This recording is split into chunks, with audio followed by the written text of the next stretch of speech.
چنگیز خان کا قانون۔ چنگیز خان اپنے دور حکومت میں قانون بنایا تھا کہ کوئی شخص سرعام جانوروں کو چھری سے ذبح نہ کرے اور جسے گوشت کھانا مطلوب ہو وہ جانوروں کا گلا گھونٹے یہاں تک کہ جانور مر جائے۔ اس قانون سے مسلمان بڑے پریشان ہوئے کیونکہ اسلام میں ایسا گوشت کھانا حرام ہے۔ ایک منگول کا گھر مسلمان کے گھر سے متصل تھا۔ وہ منگول اس سے شدید نفرت کرتا تھا۔ ایک دن منگول اپنے مکان کی چھت سے دیکھا اس کا مسلمان ہمسایہ اپنے گھر کے صحن میں بیٹھ کر گوشت ذبح کر رہا ہے۔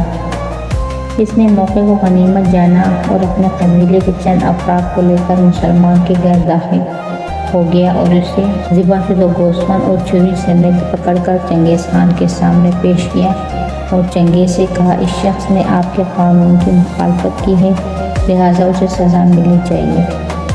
چنگیز خان نے پوچھا، تم نے اسے کہاں ذبح کرتے دیکھا؟ اس نے کہا، ہم نے اسے اپنے گھر میں ذبح کرتے دیکھا تھا۔ چنگیز خان نے کہا، جب یہ اپنے گھر میں ذبح کر رہا تھا تو تم اس وقت اس کے گھر میں بیٹھے تھے؟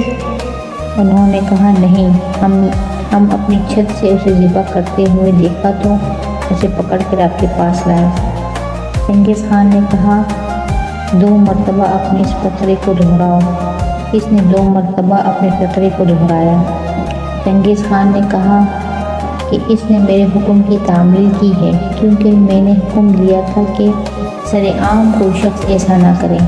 اس شخص نے سرعام بھیڑ ذبح نہیں کیا اور میرا کوئی قانون خدا کے قانون سے بالاتر نہیں ہے۔ اللہ نے کئی چیزوں سے لوگوں کو منع کیا ہے مگر لوگ اپنے گھروں میں چھپ کر وہ کام کرتے ہیں۔ انہیں پھر بھی سزا نہیں دی جا سکتی کیونکہ انہوں نے لوگوں کے سامنے وہ کام سر انجام نہیں دیے ہوتے۔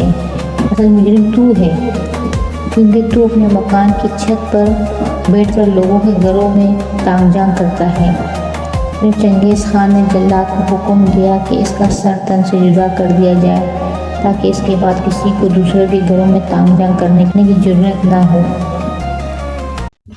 السلام علیکم فرینڈز، اگر آپ کو ہماری ویڈیو پسند آتی ہے تو کائنڈلی ہمارا سادات کا درس چینل کو لائک کریں، سبسکرائب کریں اور بیل کا آئیکن کا بٹن دبائیں تاکہ ہماری تمام آنے والی ویڈیوز آپ کو شو ہو سکیں۔